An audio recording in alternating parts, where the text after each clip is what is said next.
තලවතුගොඩ නගරයේ මනරම් නිදහස් පරිසරයක පිහිටලා තියෙන හවුස් එකකට තමයි අපි අද මේ ඇවිල්ලා ඉන්නේ. පර්චේස් 11ක භූමි ප්‍රමාණයක විහිදෙන මේ ප්‍රොපර්ටි එකේ ලෑන්ඩ්ස්කේප් කරපු ගාඩන් එකක් තියෙනවා. ඒ වගේම කාර් පාක් එක සඳහා වෙනුණු ස්පේස් එක තමයි මේ ඔයාලා දකින්නේ. පර්චේස් 11ක වර්ගඩි 1500ක කාමර 3යි වොෂ්රූම් 3යි ඒ වගේ මේඩ් වොෂ්රූම් එකකින් සමන්විතලා තියෙනවා. අපි දැන් ඉන්නේ ලිවිං ඒරියා එකේ.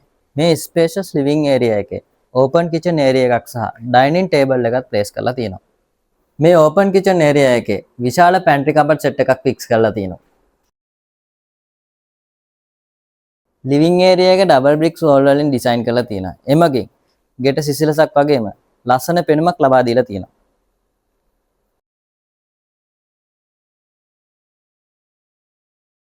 අපි දැන් ඇවිල්ලා ඉන්නේ ෆස්ට් ෆ්ලෝර් එකට. මේ ෆස්ට් ෆ්ලෝර් එකේ බෙඩ්රූම්ස් 3යි, කොමන් වොෂ්රූම් එකයි, ඇටැච් වොෂ්රූම් එකකින් සමන්විත වෙලා තියෙනවා. මේ තියෙන්නේ මාස්ටර් බෙඩ්රූම් එක. මේ මාස්ටර් බෙඩ්රූම් එකේ ඇටැච් වොෂ්රූම් එකයි, විශාල වර්ඩ්‍රොබ් එකකුයි, ඒ වගේම AC එකක් ෆික්ස් කරලා තියෙනවා.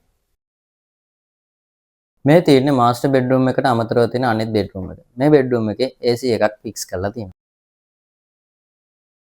තලවතුගොඩ නගරයේ තියෙන නිස්කලංක, නිදහස්, ස්වභාවික පරිසරයෙන් වට වෙලා තියෙන මේ ප්‍රොපර්ටි එකේ හිමිකාරය වෙන අදහස් කරන්නේ නම් ට්‍රාන්ස්කෝ ප්‍රොපර්ටිස් දැන් මම තන